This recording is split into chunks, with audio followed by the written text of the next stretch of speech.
ba'du. Para guru, ya, kawan-kawan, sahabat-sahabat, sahibul bait, Buya dan Umi, keluarga besar, semoga dalam ridho Allah Subhanahu wa taala. Insyaallah malam ini, masih ada ekonya ya. Dok, bantu dok ya. Malam ini kita akan mengkaji lanjutan dari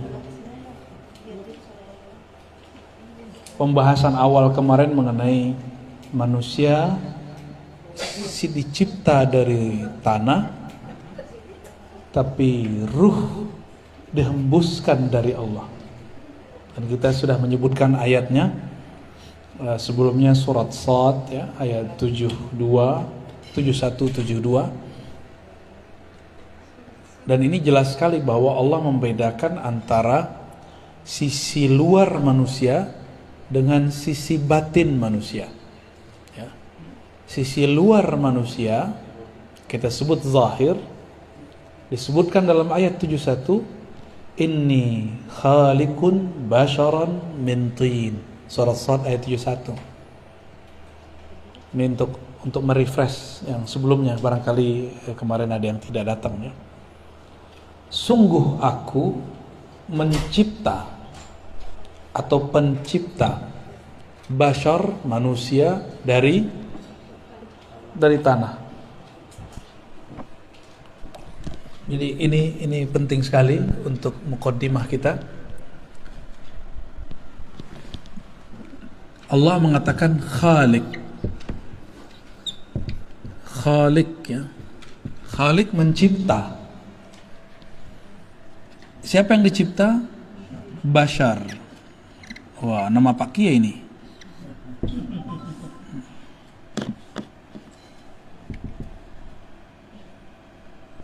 Basharan.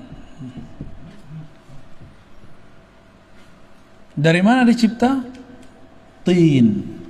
Tin bahasa Arab tanah. Tin ya. Tanah. Bashar ini sisi zahir manusia. Zahir manusia. Maka Allah mengatakan, aku pencipta. Nah, ini kita ulang-ulang biar enggak lupa, dan ini sangat penting sekali ya. Sangat penting untuk memulai kajian ma'rifatullah. Karena banyak sekali, jangankan orang awam, beberapa kiai aja saya temu ya, mendebat saya juga begitu. Bagi dia ruh itu dicipta, padahal ayatnya tidak ada satupun ayat yang mengatakan ruh dicipta. Gak ada satupun ayat yang menyebutkan ruh dicipta. Maka di ayat 72-nya, gimana ayat 72-nya? Fa idza sawaituhu wa nafakhtu fihi min ruhi. Jadi Allah mengatakan nafakhtu ya. Nafakhtu.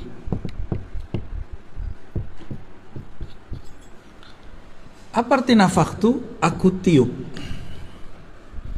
Aku tiup. Atau hembuskan. Beda dengan cipta. Apa yang dihembuskan? Ya, ruh.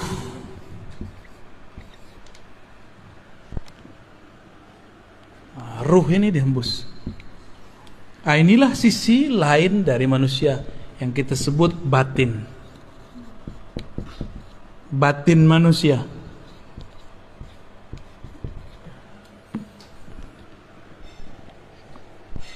Di saat mati, si tanah, si bashar pulang kepada tanah. Sedangkan ruh, dia harus berpulang kepada sumbernya. Sumbernya siapa? Enggak, bukan Khalik. Khalik tanah. Coba baca ayatnya, ayat 72. Nafakhtu fihi min ruhi. Aku hembuskan. Nah, min di sini diperdebatkan ulama, ini minnya artinya apa? Sebagian kah? Dari kah? Apakah minnya mim ibtida? mim ibtida itu dimulai dari ruhku, berasal dari rohku. Atau artinya aku tiupkan sebagian dari rohku. Nah itu jadi masalah tuh. Ya. Nah, dan saya udah jelaskan sebelumnya, ada yang kita sebut dengan haikalul ma'arif, haikal ma'arif. Yang pertama masih ingat, Ahad Zatullah, Ahmad Ruhullah, Muhammad Habibullah, Al-Mahdi Khalifatullah. Oke. Kalau dizikirkan tiap hari itu, terus ditutup baca Fatihah, Al-Fatihah gitu. Ya. Coba perhatiin yang nomor 2, Ahmad Ruhullah. Ini jawabannya nih. Aku hembuskan dari rohku. Rohku, aku siapa? Allah. Maka kalau kita lengkapi Ruhullah. Ruhullah siapa tadi? Ahmad. Jadi yang disebut ruhku itu Ahmad. Gitu. Maka aku setelah tubuh manusia sempurna, aku hembuskan ke dalamnya sebagian dari rohku. Jangan salah paham, bukan zatku. Bukan zatku, tapi rohku. Bedakan rohku dengan zatku. Kalau kita artikan zat aku, ini bahaya, nanti jadi kelompok seperti yang terjadi di kelompok-kelompok kebatinan iblis. Zat aku, zat Allah, sifat aku, sifat Allah, itu kelompok iblis itu. Ya, kita nggak pakai yang begitu-gitu. Ngakunya wali sih, tapi wali setan. Jadi Ruhullah itu siapa? Ahmad. Jadi dua-duanya boleh diartikan dari rohku atau sebagian dari rohku, boleh dua-duanya, gak ada masalah. Kalau sudah mengerti pemahaman roh, bahwa ruh bukan zat dalam pengertian ini. Ahmad. Saya mau tanya nih, kalau kita nih dari seorang perempuan, nah perempuan ini kita sebut siapa? Kita ini kan keluarnya, lahirnya dari seorang perempuan. Perempuan ini kita sebut apa? Sebagai ungkapan majazi, kita pinjam istilah ini. Kita sebutlah Ahmad ini umur ruh, induknya roh. Gitu. Tuh, udah dua istilah tuh. Ayat ini belum pernah dijelaskan dengan penjelasan begini, kecuali malam ini. Ini saya nggak bukan buat-buat. Baru malam ini, ya. Fa idza sawaituhu, apabila aku telah menyempurnakan basyariyah manusia, sisi zahir manusia, maka aku tiupkan sebagian dari rohku. Maka kita baca tadi haikal ma'arif, ini disebut peta ma'rifat. Lancar peta ma'rifat bisa menafsir ayat-ayat yang rumit. Ahad Zatullah, Ahmad Ruhullah. Jadi ketika disebut rohku, kan ayatnya ruhi, kan gitu ya. Ruhi artinya rohku.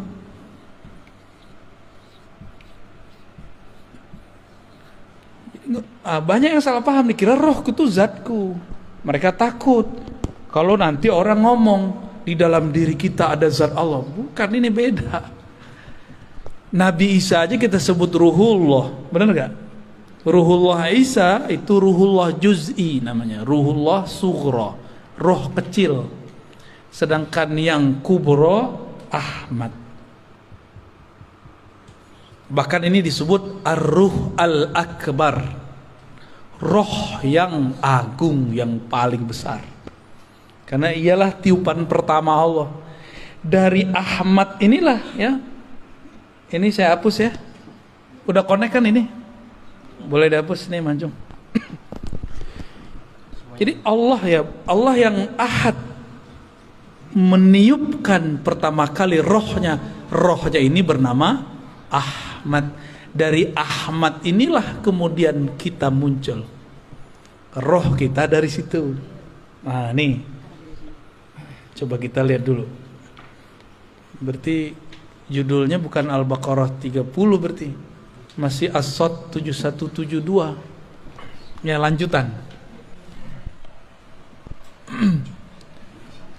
Ahad. Masih ingat ya? Ahad. Allah yang Maha Ahad, yang Maha Esa, menghembuskan apa? Ahmad. Maka sang Ahmad ini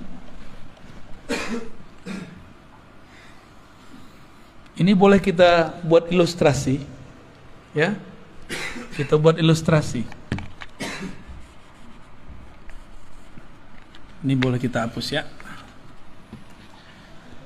Ahmad ini ada sisi zahirnya, ada sisi batinnya.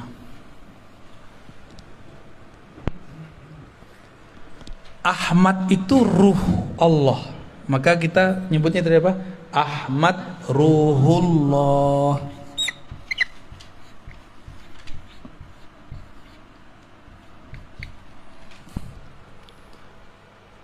Jadi kalau ada di ayat surat tadi, surat apa? Sod ayat 72. Sod 72.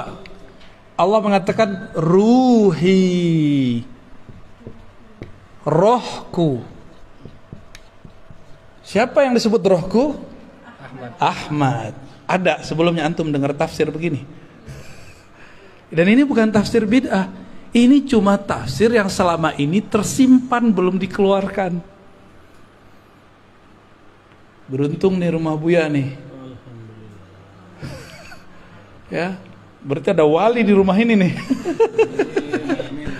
Ya. Semoga istiqomah kita semua ya. Amin amin ya rabbal alamin. Ya. Jangan GR dulu mancung. Ruh Ahmad Ruhullah ini memancar. Ya. Ini pancarannya nih. Ini pancarannya. Nah, pancarannya ini disebut dengan Nur Muhammad. Gitu. Apa sebutannya? Nur Muhammad. Sumber nurnya adalah Ruhullah. Lalu apa hubungannya Nur Muhammad dengan Ahmad? Lalu tubuh manusia dan roh manusia. Nih coba lihat. Jadi ruh Ahmad Ruhullah inilah yang menjadi roh kita. Roh kita dari situ. Nur Muhammad inilah yang menjadi sisi basyariah, sisi zahir manusia. Jadi ruh ini batin ya. Batin manusia. Saya pendek aja M.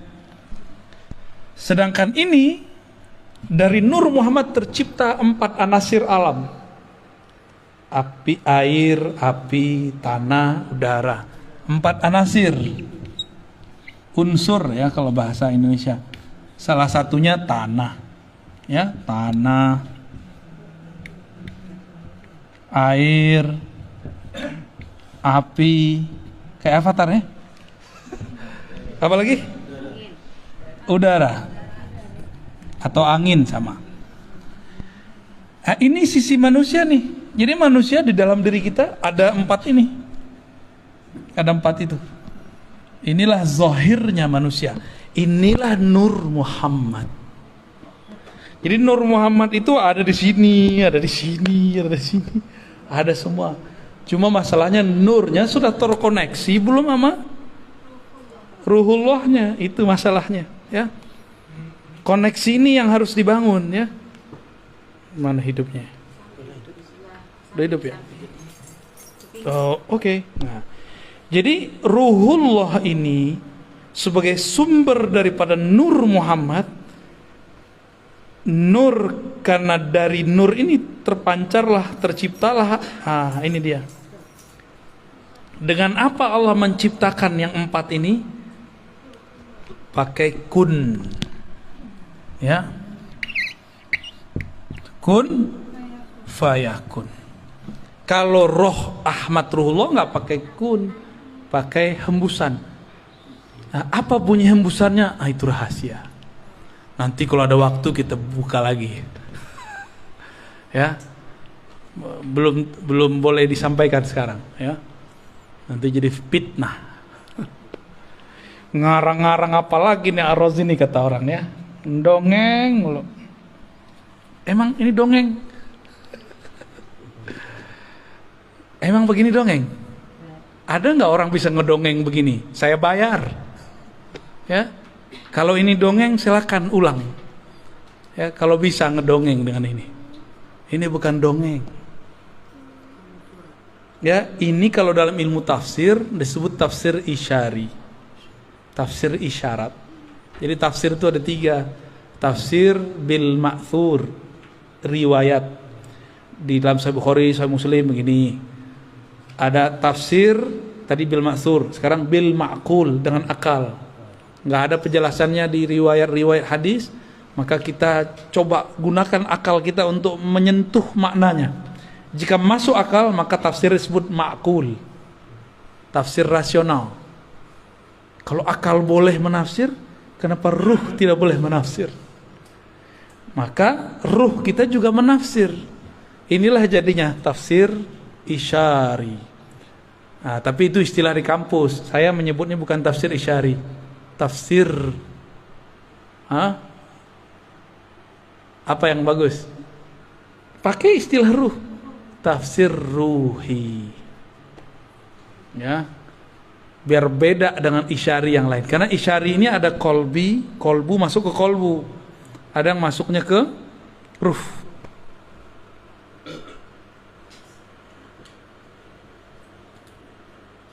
Pancarannya ini banyak. Berapa banyak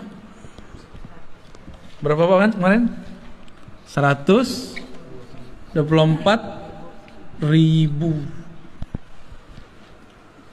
Ini bukan cocok logi. Makanya jumlah para nabi 124.000. Maka nabi-nabi itu adalah pecahan dari Ahmad, yang merupakan mereka menyimpan dalam diri mereka nur. Nah, ada hadis, al ulama warasatul anbiya. Ulama pewaris para nabi. Apa yang diwarisi? Nur ini. Nah, jadi ini kalau dibuat lapisan berikutnya, bukain cum. Oke. Ya, kurang jelas itu. Ini dihapus ya. Ya, fadal. Yang 110.000 ini disebut nabi.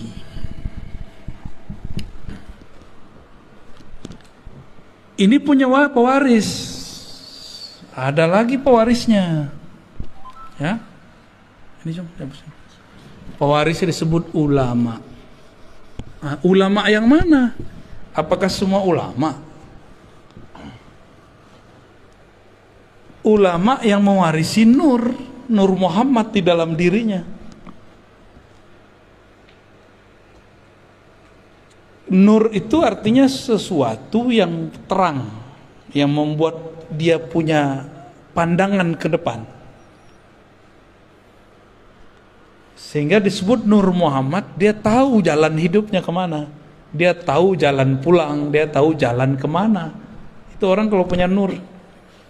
Nah, ulama yang mana? Bukan yang bergelar doktor, ya. Gelar doktor saya bukan gelar Nur Muhammad. Ya.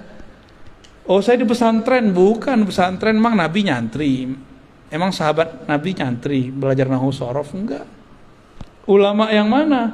Maka ulama ini ditafsirkan lewat surat Fatir ayat 28. Coba buka Fatir 28. Fatir 28 apa? Innama yakhsyallaha min ibadihil ulama.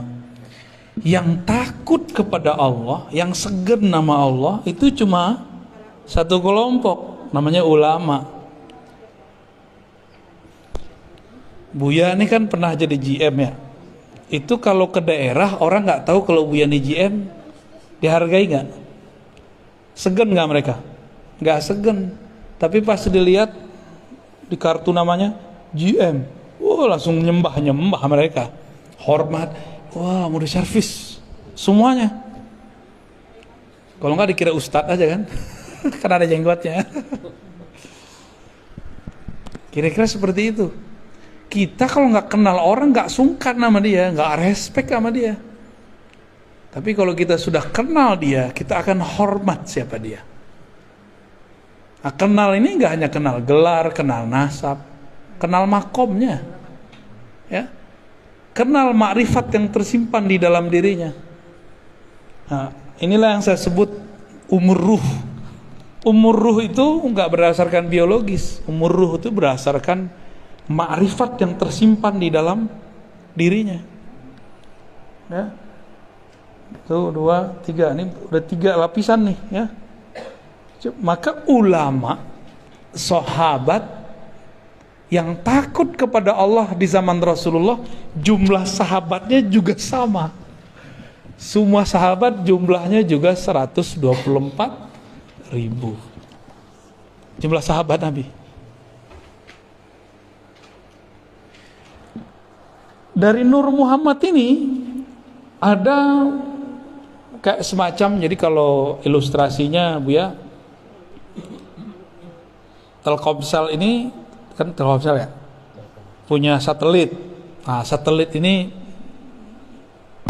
Ruhullah, dia memancar kepada, kalau memancar pertama kali yang gede itu ke mana? Provider, begitu. Dan jumlahnya ada 313 yang menerima pancarannya langsung. Dari 313 ini nyebarlah ke 104.000. Dari situlah nyebar kepada umat. Kayak gitu modelnya. Maka setiap masa nur ini nggak akan kurang dari 124.000, nggak akan kurang. Maka wali kalau mati pasti ada pengganti. Jadi nggak usah khawatir. Kalau wali mati tidak ada pengganti, tunggu aja kiamat. Pasti kiamat. Jadi ada wali Allah itu zikirnya menahan gunung api meletus. Ada wali zikirnya menahan hujan biar nggak turun berlebihan. Ada wali yang kerjaannya menahan supaya air laut itu tidak banjir rob berlebihan. Kalaupun terjadi mau gimana lagi ya. Ada wali di kutub utara, di kutub selatan. Sekarang orang menyebut global warming. Setiap hari ada es itu mencair. Berarti ada zikir yang sudah hilang di situ. Jangan-jangan walinya sudah meninggal. Ya. Maka jangan salah, di setiap gunung itu ada wali. Si wali inilah yang berzikir yang membuat gunung ini bertahan. Kalau walinya mati terjadilah sesuatu. Gitu. Ya. Gempa bumi. Gempa boleh terjadi, tapi jadi bencana enggak? Kalau walinya mati, itu jadi bencana besar. Dan sekarang banyak wali yang mati. Mesti ada yang melanjutkannya. Dalam proses transfer ini, estafet ini, disitulah terjadi bencana-bencana. Ini kacamata ilmu ma'rifatullah ya. Bukan kalau orang BMKG mungkin ngomong ini gejala alam, ya itu urusan ente. Kita punya urusan lain. Ilmu kita tidak bertentangan, cuma berbeda. Ya, ilmu kita tidak bertentangan dengan BMKG kah, geologi kah, ilmu itu punya urusan sendiri. Kita punya urusan sendiri juga, gitu. Ya laptop sebagus apa, handphone sebagus apa, tetap harus ada yang memoperasionalkannya. Kalau orangnya hilang ya kacau, sama lah kira-kira begitu. Katanya robot hebat, tetap harus ada orang yang memprogramnya. Programnya lewat, ya lewat juga deh ntar. Ya.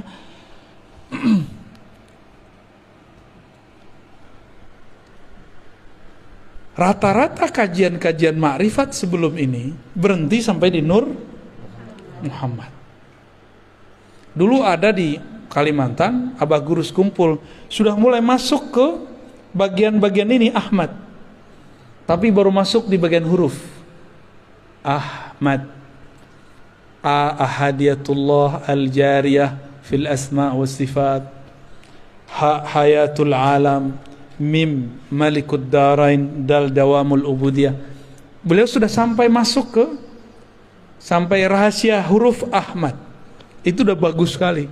Bayangkan di zaman saat-saat itu beliau sudah mengupas kajian yang sangat luar biasa. Kita bersyukur ada wali-wali kayak beliau.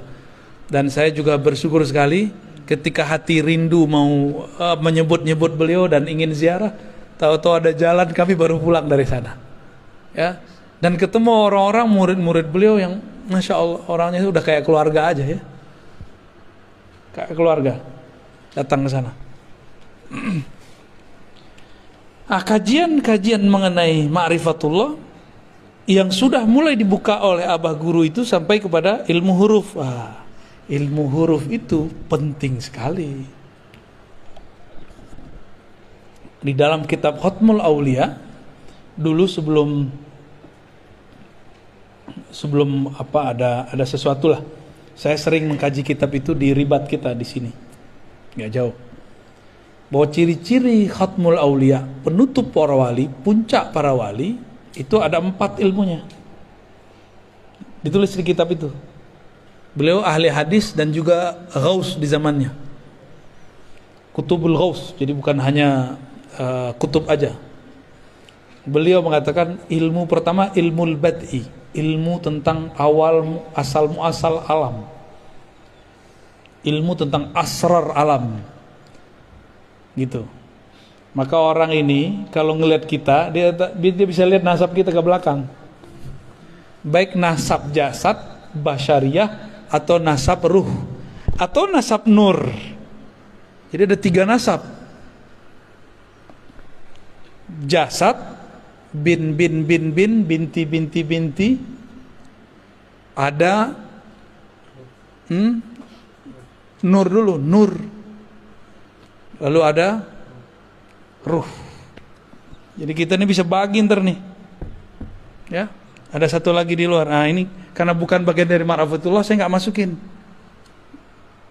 Tentang nasab jasad, saya nggak masukin.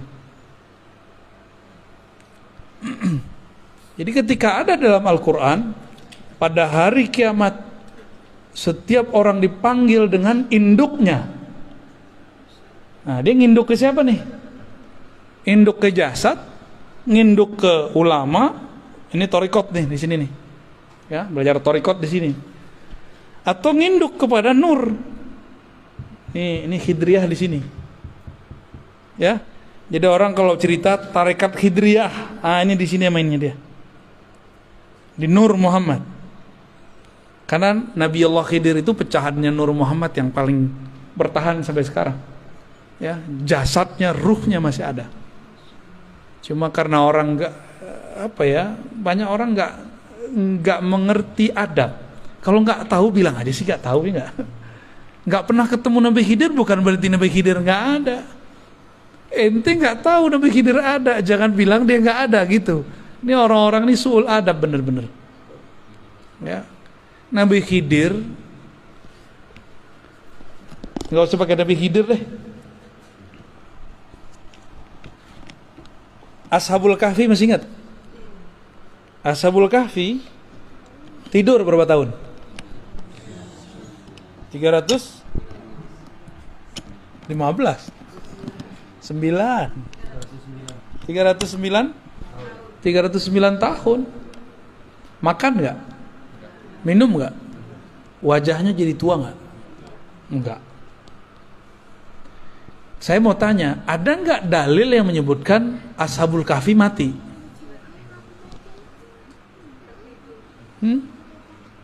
Iya, setelah 309? Nggak ada. Dia tidur lagi. Makanya dalam riwayat yang dikumpulkan Imam Al-Qurtubi dalam kitab Tazkirah, nanti Ashabul Kahfi turun lagi membersamai Nabi Isa. Ternyata usut punya usut, Ashabul Kahfi adalah umat Nabi Isa. Jadi antara Nabi Isa dengan Nabi Muhammad. Jadi nanti ketika Nabi Isa turun, mereka keluar. Apakah itu khurafat? Ya nggak khurafat lah, ada riwayatnya. Kitab Tazkirah Imam Al-Qurtubi, diringkas lagi oleh Imam Sya'rani dan tidak dihilangkan itu. Berarti mereka sekarang masih ada, cuma Allah sembunyikan. Yang sudah ke Yordan mungkin lihat di mana sih gitu. Saya juga pernah ke sana alhamdulillah, dan emang Allah tutup kan, Allah suka-suka tutup. 309 tahun aja Allah tutup. Siapa yang menunjukkan jalan kepada mereka ke goa? Kan gak diceritain orang. Itu Nabiullah Khidir. Nabiullah Khidir yang bimbing mereka ke sana. Diajarin cara supaya nutupin goa biar gak ketahuan. Itu ilmu Nabi Khidir semua. Nah ini nih ilmunya di sini nih, ilmu Nur Muhammad. Nabi Isa dalam surat As-Saff ayat 6 ya, mengabarkan, aku akan memberi kabar kalian kedatangan seorang nabi di akhir zaman, ismuhu Ahmad. Kok lahirnya Muhammad? Berarti Ahmad nama apa dong? Karena Nabi Isa ruhullah, maka Ahmad itu nama ruh. Ini dah dalil kalau ruh itu punya nama. Nama ruh pertama Ahmad. Coba Ahmad sama Ahad bedanya apa? Coba beda mim doang.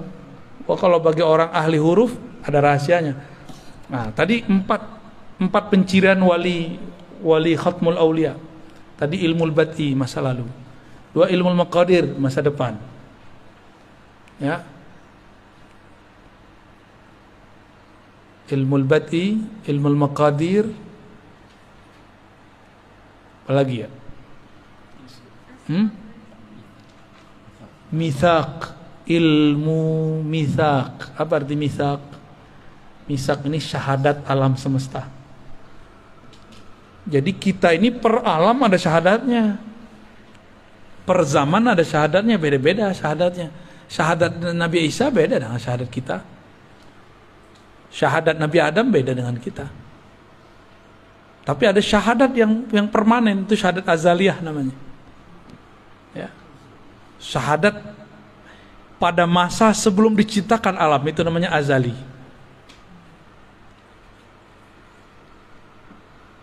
Ada. Sebelum ruh kita ditiupkan ke dalam janin itu sudah ada syahadatnya dia. Itu mitsaq, perjanjian alam. Jadi kita sudah punya kontrak dengan Allah. Itu mereka ngerti. Itu turunannya. Ya. Ketika ruh mengatakan syahid, nah itu turunan dari mitsaq tadi. Itu semua ruh. Dan ruh ini kan ada yang Allah tiupkan kepada manusia, ada yang Allah tiupkan kepada hewan, ada yang Allah kemudian lempar ke pohon-pohon. Coba, kenapa tuh Buya? Roh kita kok dilempar jadi manusia, sedangkan ada roh jadi kucing. Ada roh yang ditiupkan kepada anak keturunan Nabi, Habib Sayyid, anak Kiai, Gus, Ajengan. Kok kita enggak, dia iya. Kok dia Habib, kita enggak. Dia Sayyid, kita bukan. Oh, itu ada rahasianya semua. Itu ilmu mitsaq. Nggak ada kebetulan Allah meniupkan, ya sesampainya lah, sedapatnya lah gitu, nggak ada. Diatur semua. Jangankan itu, satu tetes air hujan itu diatur turunnya di mana, berapa volumenya diatur semua. Nggak ada nggak diatur. Apalagi urusan roh. Oh sedapatnya deh, gitu, nggak ada begitu. Ya. Allah betul-betul rapi, ya. Muqtadirah, salah satu nama Allah itu Muqtadir, ya. Begitu detail dalam mengukur segala sesuatu. Kenapa Buya? Kita nggak jadi Habib ya? Yang ono jadi Habib. Tapi nggak usah khawatir ya. Mau dia Sayyid, mau dia Habib, kita bukan Sayyid, bukan Habib, potensi menjadi wali sama. Potensi jadi wali sama. Maka tidak sedikit orang biasa jadi wali. Kan ulama. Ini coba lihat. Ini kebayang. Nah, sekarang coba ganti. Ahmad ini bayangkan seperti Ka'bah.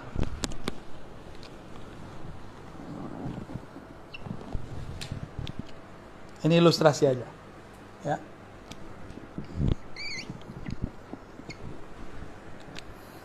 Ini ilustrasi.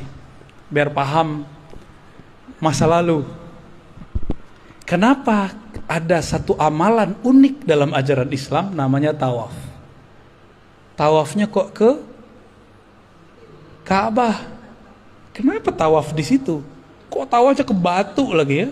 Batu hitam, batu bata. Oh, ternyata ada rahasianya. Tubuh tawaf kepada tempat mulia itu. Walaupun dia dari tanah, dari batu. Karena ada rahasia di situ. Air zam-zam Ka'bah. Ternyata ruh dia juga bertawaf. Tawafnya jasad kepada Ka'bah. Yang disebut haji mabrur kalau ruhnya ikut tawaf. Jika nurnya ikut tawaf. Nah, kita ini tercipta dari nur Nabi Muhammad dengan kunnya Allah. Apakah kita mencari siapakah Ahmad itu? Nah, dalam pencarian, inilah yang disebut tawafnya ruh. Kita ini lagi tawaf ini, nggak tahunya lagi nyampe di sudut mana nih. Ya? Kan 7 kali kan? Ya, kita ini kan baru mulai kita ngajinya. Baru mulai ngajinya. Ya, muter 7 kali loh. Tapi 7 kalinya ruh, panjangnya dan lamanya bukan main. Ya. Lama ini. Ya. Kerja itu kan tawaf, bolak-balik. Apa yang kita cari dari kerja itu? Fulus. Berarti Ka'bah dia fulus. Kalau Ka'bahnya cuma fulus, dia akan membenarkan segala cara. Tapi kalau badannya mengelilingi fulus, bolak-balik, tapi ruhnya mengelilingi, nurnya mengelilingi ruhullah Ahmad, orang ini tidak akan pernah korupsi, tidak akan pernah main-main angka. Itu kalau benar tuh, ya. Kalau benar ruhnya muter. Jadi zahir kita ini muter terus, nggak ada yang nggak muter. Saya nanya juga ke orang-orang kimia, orang-orang yang ahli-ahli dalam molekul-molekul. Ternyata atom itu masih terdiri dari molekul-molekul lain. Dan itu semuanya bergerak tawaf. Tawaf semua. Dan ternyata darah kita tawaf di badan. Ya, tawaf semua, nggak ada yang nggak tawaf. Ka'bahnya darah, jantung. Ka'bahnya darah, jantung.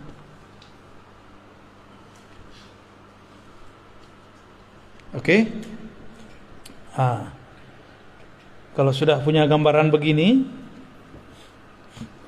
ilmu bat'i, ilmu masa lalu, jika di masa lalu di alam nuriyah ini kita dulu percikan nur kita ini tawaf kepada Ahmad, maka lahirnya pasti jadi seorang mukmin. Kalau dia tambah dekat, yang paling dekat 124.000, maka di zaman dulu dia jadi nabi. Setelah Nabi Muhammad dia bukan jadi nabi, dia jadi wali. Gitu. Kalau dulu kita pernah tawaf.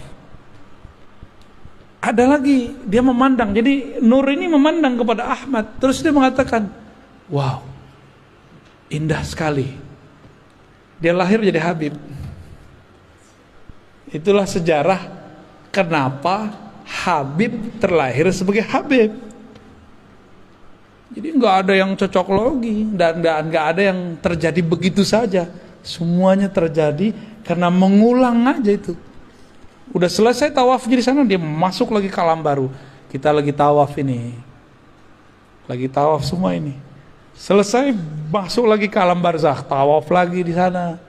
Selesai masuk lagi ke padang mahsyar. Di padang mahsyar, Ka'bahnya bukan Ka'bah ini, kembali kepada yang punya Ahmad ini, namanya Muhammad. Maka semua orang mencari Nabi Muhammad, tawaf lagi. Begitulah terus mencari syafaat. Nah, nanti semua orang hatta Nabi Ibrahim nyari Nabi Muhammad. Ya. Maka bernamalah Nabi Muhammad itu Al-Fatih. Karena Nabi Ibrahim membuka pintu surga nggak bisa, balik lagi. Siapa yang bisa bilang Muhammad? Maka disebut Muhammad Al-Fatih lima ughliq wal khatim lima sabaq. Ya. Itu ijazahnya minta ke Pak Kiai itu ya. Ya, salawat Al-Fatih.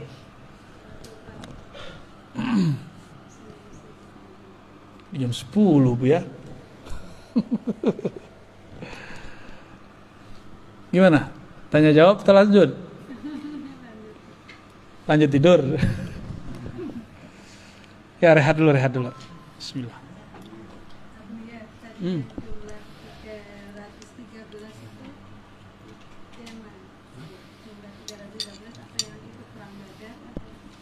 Tuh. Bagus. Dari 124.000 nur ini, ada 313 nur yang paling besar. Yang 313 yang dulu bertawaf dan itu menjadi barisan ring pertama Ahmad. Nah, yang 313 ini di zaman pra Nabi Muhammad menjadi 313 Rasul. Dari 313 itu, yang paling kuat perjuangannya 25. Jadilah 25 para Rasul. Tuh kalau ditulis terus tuh. Coba yang ditulis tuh, Cung. 124.313, gede-gedein tulisannya ke bawah. Dari 313 itu ada 25 yang kemudian sangat luar biasa perjuangannya. Dari 25 ada yang paling penyabar, 5 nabi. Dari 5 itu semua sumber kesabarannya ada dari satu sosok. Itulah Muhammad sallallahu alaihi wasallam, Sayyidul Awwalin, Sayyidul Akhirin.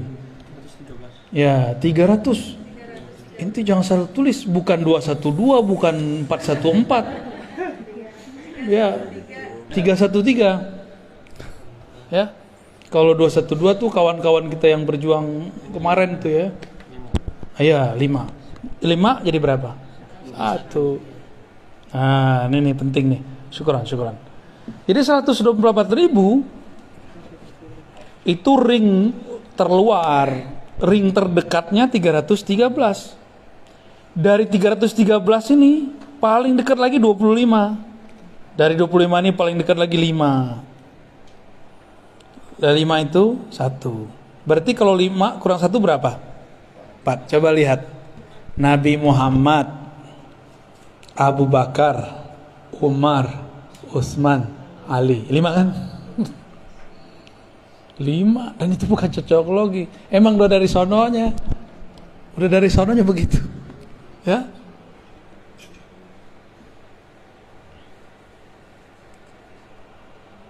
Kalau dulu begitu, di akhir zaman kata Nabi akan ada musuh besar. Para Nabi dahulu pun tidak sanggup melawannya, yang sanggup melawan umat Nabi Muhammad. Kira-kira ilmu yang diturunkan zaman sekarang lebih sedikit atau lebih banyak dari zaman dulu? Nabi Musa gak dapat izin ngelawan musuh besar ini.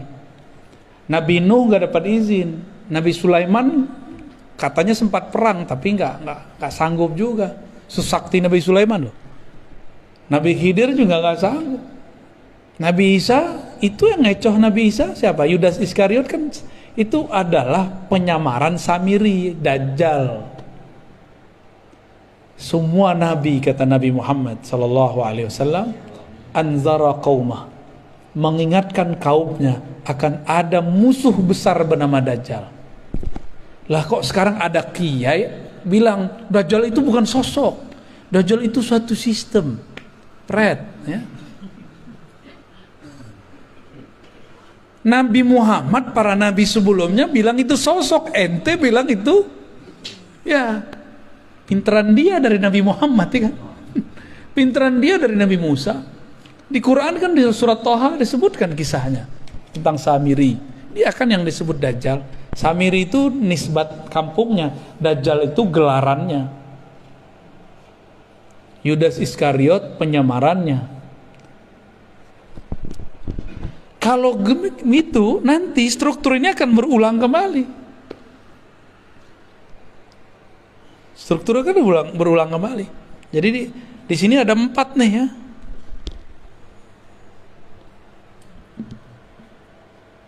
Sama ntar. Nabi mengatakan, jika bumi telah dipenuhi dengan ketidakadilan, muliat al-ardu jauran, ya, ketika bumi sudah dipenuhi dengan ketidakadilan, di mana-mana ada kezaliman, ini bukan hanya kezaliman politik dalam negeri loh, ini kezaliman global. Jadi tolong move on, jangan cuma memikirkan masalah pilpres. Itu terlalu cetek mikirin begitu. Ini sudah umat akhir zaman sudah. Kita nggak boleh hanya memikirkan politik satu negeri. Ini sudah besar ini masalahnya. Udah lintas negara, lintas benua. Jika lintas benua terjadi kezaliman, orang nggak salah dikasih virus, zalim nggak? Kita sehat-sehat aja divaksin, masalah nggak? Tapi ya kita ikut aja lah. Udah vaksin kan? Vaksin dong. Vaksin lah ya, biar nggak jadi pakyu. Kecuali nggak mau keluar ya terserah. Kalau saya hampir tiap bulan keluar kota, ya wajib vaksin. Bukan hanya ganti status di Peduli Lindungi, beneran vaksin ini, kita hakon ini. Ini orang nakes aja nunggu saya vaksin, kan lucu. Nunggu Buya dulu katanya. Aduh, kita jadi serba salah deh ya. Kita ikutin main mereka. Mereka makar, Allah juga lebih baik makarnya. Udah sederhana itu. Mungkin lebih banyak yang kita makan ini lebih bahaya daripada vaksin yang disuntikan ya. Makanya badan kita biasa aja. Jadi vaksin nggak ada rasanya, nggak ada efeknya. Kata orang demam, jangan-jangan nggak bekerja lagi di badan kita. Apa kata Nabi? Jika bumi telah dipenuhi oleh ketidakadilan, berarti ada toh otaknya, provokatornya, itulah dia Ad-Dajjal. Dan dia bukan sistem aja, dia si pembuat sistem itu. Kalau ada sistem, masa nggak ada pembuat sistem? Kan orangnya ya, keminter namanya itu, keminter. Ada sistem tapi nggak ada yang membuat, mungkin nggak? Laptop secanggih ini, handphone secanggih ini, nggak ada yang buat, mungkin nggak? Nah ini yang buat handphone segagah ini, nah, siapa otaknya? Orang pasti, bukan robot. Jadi jangan lagi ngomong Dajjal itu sistem saja. Itu sistem iya, orangnya ya sistemnya disebut makar itu. Ada sosoknya. Dan Nabi mengatakan, aku sudah ketemu. Dan sahabat Tamim Ad-Dari juga cerita. Itu sahabat-sahabat yang 4 kan udah ketemu semua. Si fisik loh ketemu secara spiritual. Di perjalanan kan mereka kepada si Dajjal itu. Jika nanti muncul itu, apa kata Nabi? Allah akan bangkitkan seseorang yang ismuhu yuwatiu ismi, namanya sesuai dengan namaku. Nama yang mana? Nama Muhammad apa nama Ahmad? Ahmad. Berarti nama zahirnya, nama KTP-nya bisa jadi bukan Ahmad gitu, tapi nama ruhnya sama. Maksudnya gimana tuh? Jika ada ulama mewarisi 124.000, terus Ahmad siapa yang mewarisi? Pewarisnya belum ada selama berabad-abad, dan inilah abadnya, dialah yang akan mewarisinya. Dialah yang disebut Al-Imam Al-Mahdi. Jadi pewaris Nabi Adam sudah banyak, Nabi Syith banyak, Nabi Nuh udah banyak terus, dan itu berputar terus. Tapi pewaris Nabi Muhammad yang mutlak belum ada dari dulu. Ada Al-Ghaus, tapi Al-Ghaus itu cuma wakil-wakilnya aja. Belum bisa mengikuti Nabi Muhammad sesempurna mungkin. Yang sempurna itu nanti hanya Nabiullah Muhammad sallallahu alaihi wasallam.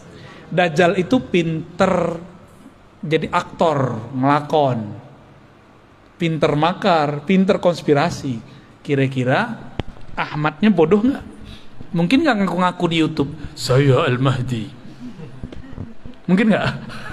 Udah banyak loh yang ngaku dia Al-Mahdi, juru Ratu Adil, juru selamat. Udah banyak. Di Pakistan ada, di Jawa ada, di Sunda ada. Kemarin aja dari Serang ada, dari Lampung ada, dari Malaysia ada. Ya salam, sabar dikit kek ya. Main cerita-cerita aja di IG, main cerita-cerita. Yang ngirim-ngirim ke IG saya juga banyak. Ngaku saya lah Al-Mahdi. Ternyata pemain game. Cuma karena jidatnya lebar, hidungnya mancung dikit. Macam-macam udah, macam-macam. Karena kita mengenal ilmu ini, yang mewarisi Ahmad itu dialah bernama Al-Mahdi. Al-Mahdi itu gelar. Berarti ya Ahmad itu nama dia tuh. Nurnya Muhammad juga. Ya. Rabbul Masyriqi wal Maghrib, ya. Si Nur Muhammad itu terbit nurnya di timur dan di barat, ya. Oke. Jadi inilah penjelasan lanjutan daripada surat Shad ayat 72, ya. Dan ini belum selesai loh. Masih ada lanjutannya lagi, ya. Masih ada penjelasan di balik penjelasan. Masih ada rahasia di balik rahasia. Ya. Oke, kira-kira itu. Udah jam 10. Ini jam ini salah kayaknya nih. Kayaknya belum disetting tadi nih. Kecepatan itu. Oh, itu yang Bahlul. Jamnya PA. Baik, gimana Bu? Ya, gimana? Ya. Mengenai tadi bahwa roh itu tidak holik ya. Ya.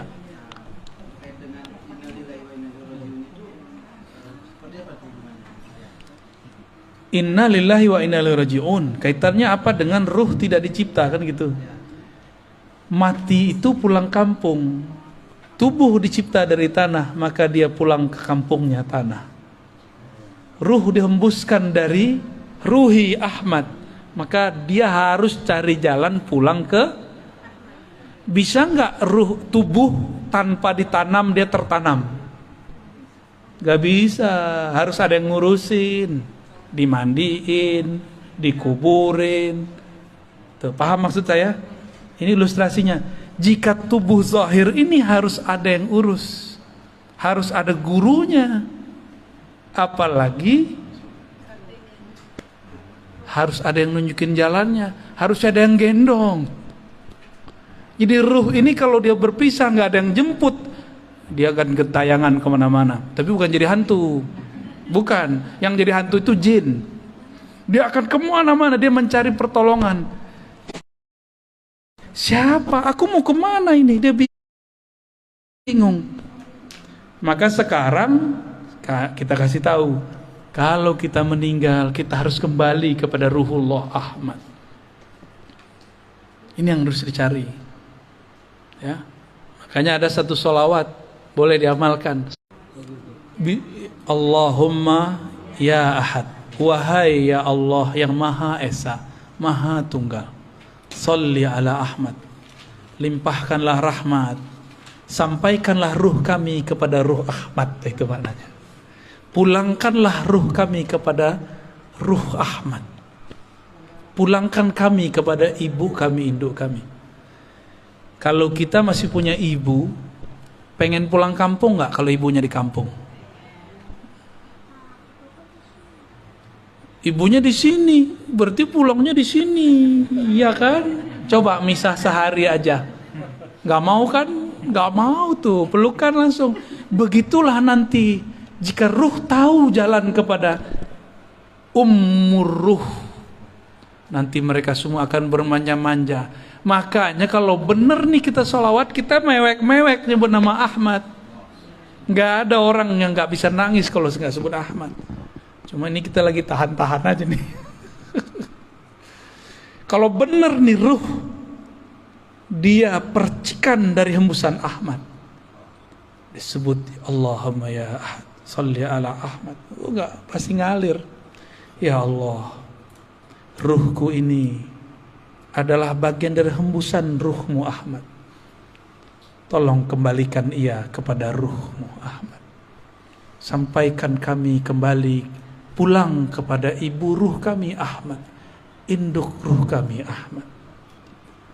Enggak nangis berarti dalamnya hitam. Itulah rahasia.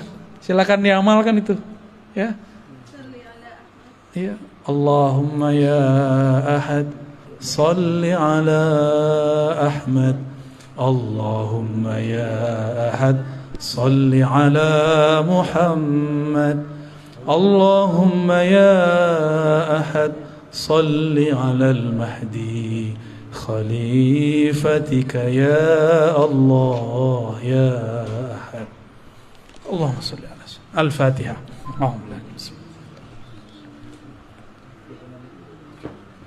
Surah ulang turun. Ya, kira-kira begitu.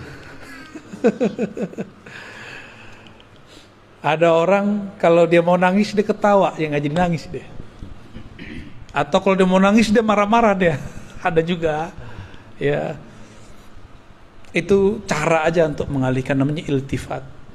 Cara aja. Kan repot. Guru mau ngajar nangis mulu ya repot semuanya. Ya.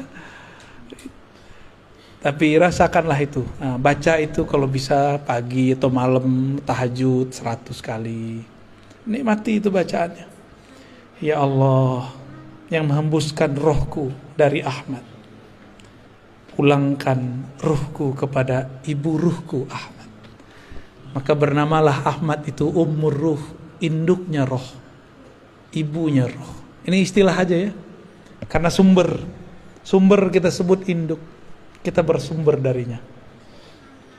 Kalau meninggal, insya Allah dia tahu jalan pulang kampung.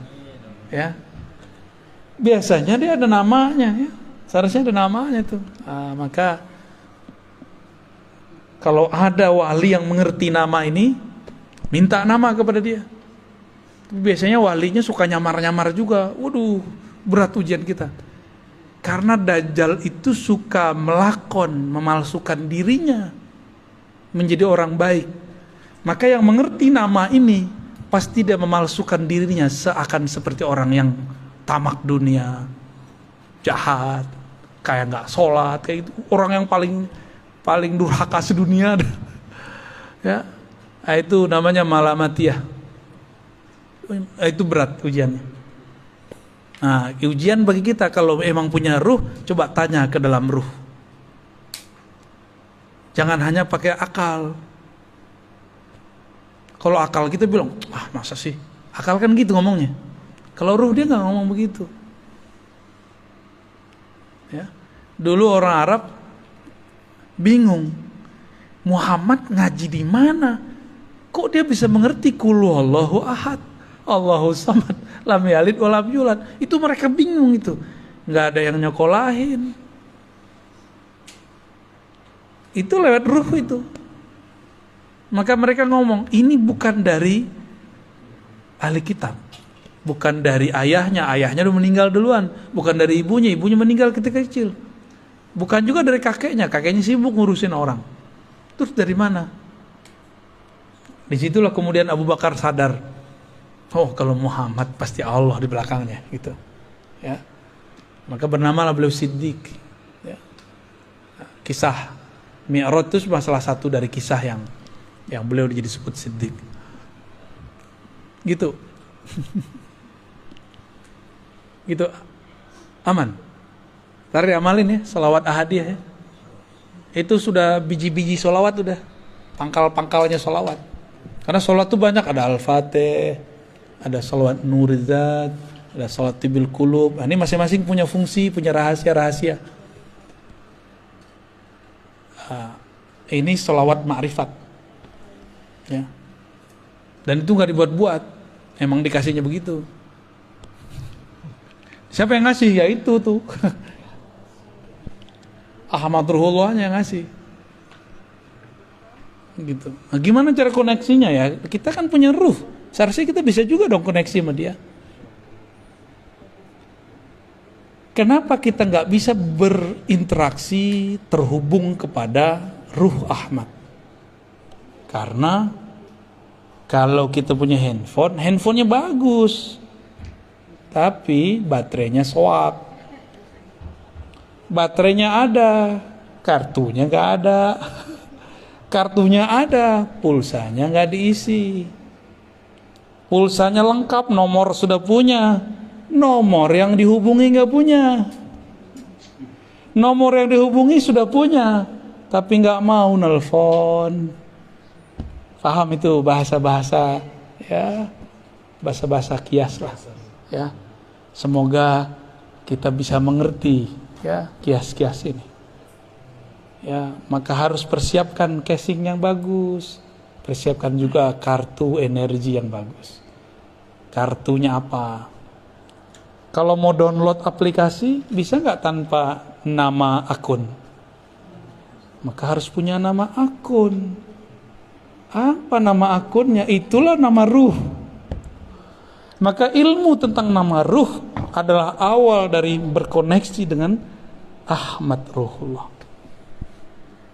Hati-hati, kadang-kadang kita kena siloka yang selama ini orang udah ketemu sama kita, ternyata dia orangnya. Biasa. Kalau zaman-zaman Syekh Abdul Qadir kan enak, orangnya pakai serban, ya kan, sholatnya Masya Allah. Enak. Tapi nggak mungkin Allah membiarkan mutiara Ahmad ini diobral, diketahui orang banyak-banyak, bisa dicuri dia. Maka Allah lapisi dia dengan sisi basyariah, manusiawi yang orang gak akan paham kalau di dalamnya ada sir Ahmad. Ya, kadang-kadang dia teman kita, jangan-jangan dia tetangga kita, jangan-jangan dia dulu murid kita, jangan-jangan dia dulu guru kita, jangan-jangan dia dulu pernah ziarah sama kita, jangan-jangan dulu kita makan di warteg sama dia. Lengkaplah semua. Jangan-jangan kita dulu waktu muda jontok-jontokan sama dia. Bisa jadi tuh. Rahasia Allah ini kan ada di mana-mana, ya. Pintar-pintarlah. Kira-kira itu kajian kita malam ini, ya. Pertanyaannya dicukupkan dulu karena kami mau jalan lagi ke Bandung nih. Bandungnya bukan Bandung ini mana kita? Lembang, gila, Masya Allah. Jadi mohon izin nih Pak Kiai, mohon doa selalu bagi kami yang masih muda-muda. Mohon maaf jika suul adab. Ya Bu ya. Umi, maaf telat ya. Ya. Alhamdulillah. Ya kajiannya begini nggak setia ya, salam. Mungkin itu dari kami. Semoga Allah ridho dengan apa yang kita sampaikan. Dan ini bukan ilmu saya cuma diberikan lalu saya membagikan ulang. Jadi jangan bilang saya yang pintar, ataupun kalau salah, ya salah mungkin saya salah menerjemahkannya. Jangan salahkan Allah, jangan salahkan Rasul, jangan salahkan guru-guru saya. Cukup salahkan saya, ya. Mohon maaf semuanya. Assalamualaikum warahmatullahi wabarakatuh.